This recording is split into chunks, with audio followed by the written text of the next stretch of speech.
आज हम युग की कहानियों में एक और मज़ेदार कहानी सुनेंगे। अब पापा आप सुनाओ। आज मैं आपको कहानी सुनाता हूँ नर और नारायण की। और ये आगे जाके इसमें आपको पूरी बात समझ में आएगी, जो कि शायद से आपको ऑलरेडी पता होगी, इसलिए मैं पहले आपको हिंट नहीं देता हूँ और कहानी शुरू करता हूँ। एक बार बहुत पहले की बात है, 2 ऋषि थे और वो जुड़वा भाई थे, नर और नारायण। और उन्होंने बहुत साल तक तपस्या की और तपस्या करके उन्होंने बहुत लंबी आयु, बहुत शक्ति और बहुत सिद्धि प्राप्त कर ली। उसी टाइम पे एक राक्षस था, बहुत भयंकर राक्षस हो। उसने भी बड़ी घोर तपस्या की। उसका नाम था दंबोदभव। दंबोदभव ने सूर्य भगवान की प्रार्थना करी, क्योंकि आदि जो सृष्टि के हैं, सबसे तेजस्वी हैं, सबसे जो जहाँ से सब कुछ उत्पन्न हुआ, वो सूर्य नारायण को ही मानते हैं हम, है युगी? क्योंकि उनमें बहुत ज़्यादा तेज है। सूर्य के बिना तो हम कभी लाइफ की कल्पना भी नहीं कर सकते, है ना। अगर सन नहीं होगा तो सनलाइट नहीं होगी, हर तरफ अंधेरा होगा, ना कभी बारिश, ना कभी आपका वेदर, ना लाइट, ना लाइफ रहेगी, है ना। तो सब यही कहते हैं कि प्रकाश से ही पहले जीवन उत्पन्न हुआ था, अलग अलग तत्व बने थे। तो दंबोदभव ने भगवान सूर्य की प्रार्थना करके, जब तपस्या करके, और उनसे वरदान ले लिया पहले अमर होने का। लेकिन सूर्य भगवान बोले, भाई अमर तो नहीं हो सकता, जो भी पैदा हुआ उसे मरना तो पड़ेगा। हर एक चीज़ की रिसाइकलिंग तो होती है ना, तो अमर तो कोई भी चीज़ नहीं होती है। तो उसने कहा ठीक है, तो फिर आप ना, जैसे आपने अपने तेज से भगवान विष्णु का चक्र बना के दिया था, भगवान शंकर के लिए आपने भाला बनाया था, यानी त्रिशूल, वैसे ही आप मुझे ना 1000 कवच दे दो। और कोई भी कवच है वो 1000 साल से पहले ना टूटे। कोई भी मेरे साथ युद्ध करे तो, और मुझे ना कोई देवता, ना यक्ष, गंधर्व कोई ना मार सके। भगवान सूर्य ने कहा ठीक है, तुम्हें 1000 कवच दे देता हूँ। अब उसने तो अपनी तरफ से सोच लिया था कि देवता, यक्ष, गंधर्व कोई नहीं मार पाएगा, और 1000 साल कोई आदमी जिंदा रह नहीं सकता। और उसने फिर अत्याचार करने शुरू कर दिए लोगों पे, क्योंकि कोई मार तो सकता नहीं था, कवच था उसके पास बड़ा शक्तिशाली, उसमें से कोई बार पार होता नहीं था, और उसमें को बड़ी शक्ति मिलती रहती थी, बड़ा तेज था उसमें। तो वहीं पे जब नर और नारायण तपस्या कर रहे थे, तो भगवान शंकर ने कहा, भी मैं तुम्हारी तपस्या से प्रसन्न हुआ, अब तुम क्या चाहते हो? तो वो बोले, प्रभु हमें तो कुछ चाहिए नहीं, आपके दर्शन हो गए, ठीक है, आप हमें जो धरती पे आए हैं, हमें अपना मकसद बता दें, हमारे लिए कोई काम है जो हमारी रिस्पॉन्सिबिलिटी, तो हम उसे पूरा कर दें। तो भगवान शंकर ने कहा ठीक है, तुम्हारे लिए काम तो ज़रूर है, और उसके लिए तो तुम्हें और शक्ति की ज़रूरत पड़ेगी। तुम अपने आप को थोड़ी आयु सिद्धि कर लो, और ये संजीवनी मंत्र जो है, जैसे भगवान शुक्राचार्य को था, प्राप्त था, मैं तुम्हें ये विद्या सिखा देता हूँ कि तुम मरे हुए को भी जिंदा कर सकते हो। बोले अच्छा, और ये तुम्हारे बड़े काम आएगी। कह रहे ठीक बात है। उन्होंने सीख ली, उसके बाद शक्ति भी अर्जित कर ली, और वो जुड़वा भाई थे तो एक जैसे दिखते थे। उन्होंने कहा कि शंकर भगवान ने कहा था कि इसके बाद, ये सारी सिद्धि और शक्ति प्राप्त करने के बाद, तुम्हें दंबोदभव को मारना पड़ेगा। बोले अच्छा जी, अब क्या करते हैं? 1000 साल तपस्या करी, और फिर वो लड़ने चले गए। सॉरी, उनमें से जब नर चला गया पहले लड़ने, अब दंबोदभव से लड़े। उसने सोचा कि ये आदमी क्या बिगाड़ेगा मेरा, लेकिन जब लड़े तो उसे पता लगा, अरे भाई ये तो कोई पहुंची हुई चीज़ है। 1000 साल तक उनका युद्ध चलता रहा। 1000 साल तक युद्ध करते करते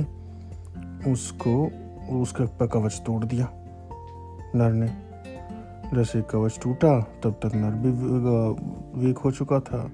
उससे जो छिटकारें निकली और कवच टूटा तो नर मारा गया। अब दम्भोद्भव के पास तो 999 कवच बचे थे, 999। और वो सोचा चलो दुखी तो करा इसने, लेकिन ये मारा गया, खत्म बात। तभी देखा सामने से फिर से नारायण आ गया और वो एक जैसे दिखते थे। उसने सोचा अरे ये तो अभी तो मैंने इसे मारा था, ये कैसे जिंदा हो गया।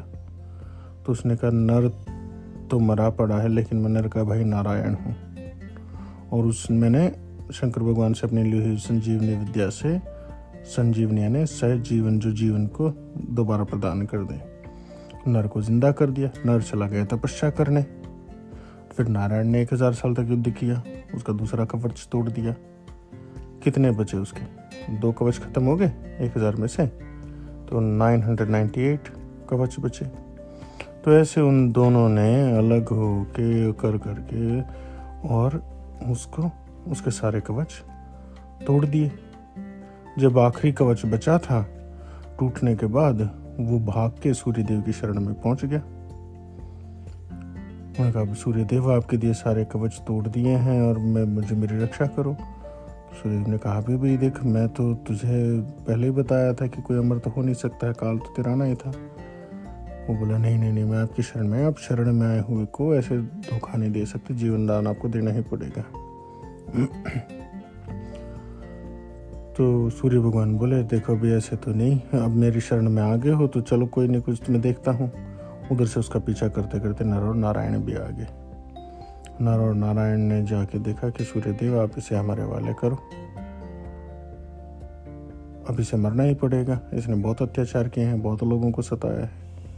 तो सूर्य भगवान बोले कि भाई मेरी शरण में आए हुए को मैं नहीं छोड़ सकता हूँ।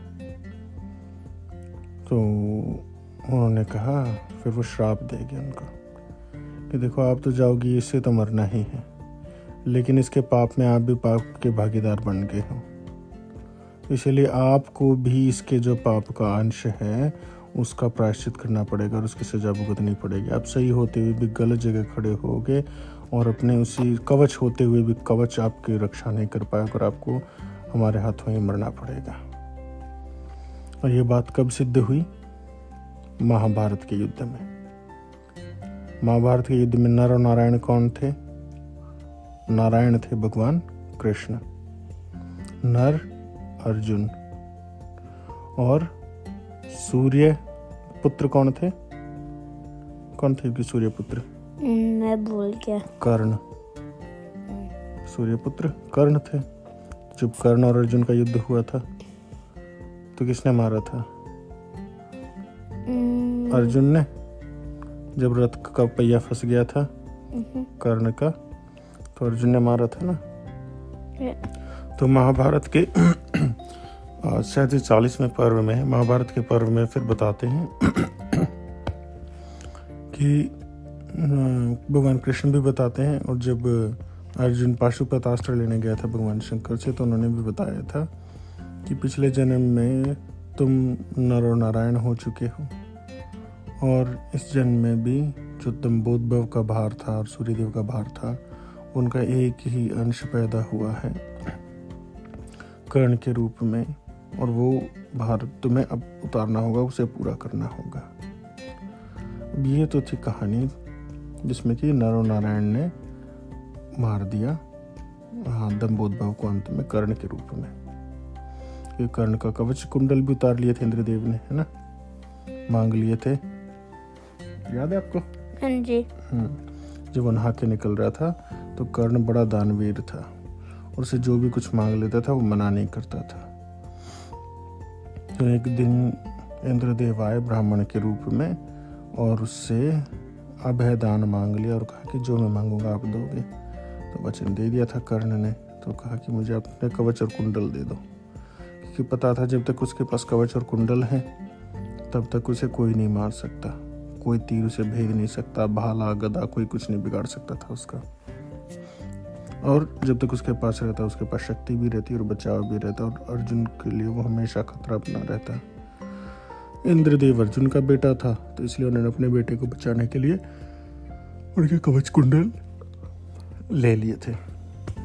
अब इसमें छुपी छोटी छोटी बातों को मैं बताता हूँ आपको कि इनका असल में मकसद, मेटाफर के मीनिंग्स क्या हैं। नर बोलते हैं इंसान को, नारायण बोलते हैं भगवान को, जैसे भगवान कृष्ण थे, है ना। तो जब भी कोई चीज़ मैनिफेस्ट होती है, it always comes in two forms, and the third is the God element, है ना। गुरु शिष्य, माँ बाप, और आत्मा परमात्मा। तो यानी Nar is the physical manifestation in form of a human body, and Narayan is your soul. Dambhodbhava राक्षस कौन था? दम्भ होता है अहंकार, उद्भव यानी पैदा होना, घमंड, प्राइड, है ना। जैसे अब किसी में शक्ति आ जाए तो क्या होगा, उसमें वो प्राइड आ जाएगा ना उसमें बहुत ज़्यादा। तो दम्भोद्भव उसे रिप्रेजेंट करता है, जो दम्भ से जिसकी उत्पत्ति होती है, जब हम अपनी शक्ति को, अपने आप को सबसे बड़ा मानने लगते हैं। और फिर उसका विनाश करने के लिए इंसान कर्म करता है और भगवान प्रेरणा देता है। जैसे अर्जुन के रथ के सारथी कौन बने थे? कौन चला रहे थे? कृष्ण, उसका रथ कृष्ण भगवान, है ना। और फिर उन्होंने जो भी धर्म के खिलाफ खड़े थे, चाहे वो दुर्योधन था, पितामह भीष्म थे, गुरु द्रोण थे, तो और कर्ण था, ये सब बड़े महारथी होते हुए भी इनके खिलाफ युद्ध किया और धर्म की विजय हुई और उन्हें हराया। ये थी आज की कहानी नर और नारायण की। एक कविता में भी बोलते हैं कि मुझ में तुझ में बस भेद यही, मैं नर हूँ तुम नारायण हो, मैं हूँ संसार के हाथों में, संसार तुम्हारे हाथों में, अब सौंप दिया इस जीवन का सब भार तुम्हारे हाथों में, है जीत तुम्हारे हाथों में, मेरी हार तुम्हारे हाथों में। यानी कि जब हम सरेंडर कर देते हैं भगवान को, अपने आप को, हम अपने आप को भी से हटा देते हैं और सिर्फ जैसे कृष्ण भगवान ने हमें सिखाया निष्काम कर्म करना, हम कर्म करते हैं बिना फल की इच्छा किए हुए। वी डोंट एक्सपेक्ट कि मुझे ये मिल जाए, मुझे वो मिल जाए, मैं जीत जाऊँ, नहीं, लेकिन मुझे काम अपना अच्छे से करना है बिना फल की चिंता किए हुए, ठीक। और इसके डिटेल में जो है वो मैं आपको धीरे धीरे बाद में समझाऊंगा कि निष्काम कर्म कैसे करते हैं, उसका क्या अर्थ है। तो ये थी आज की कहानी, और अगली कहानी में आपसे फिर मिलते हैं। Good night. Good night.